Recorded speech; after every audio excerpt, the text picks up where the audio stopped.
hakuna mume atakayekuwa mkamilifu na yupo katika hali na mazingira anayoyataka mke kwa 100%.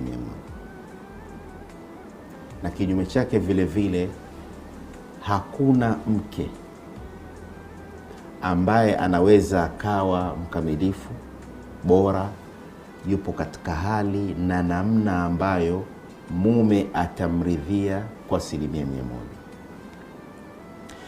Kwa hivyo kama hakuna mwanamke mke mkamilifu, yani atakayekuwa katika hali na mazingira anayoyataka mume kwa 100%, na vile vile hakuna mwanaume mume atakayekuwa kwenye mazingira hali itakayomridhisha mke kwa 100%. Maana yake ni nini? Maana yake sisi sote ni wapungufu, na hii narudi katika asli ya kupatana na kutafutana. Bismillahirrahmanirrahim.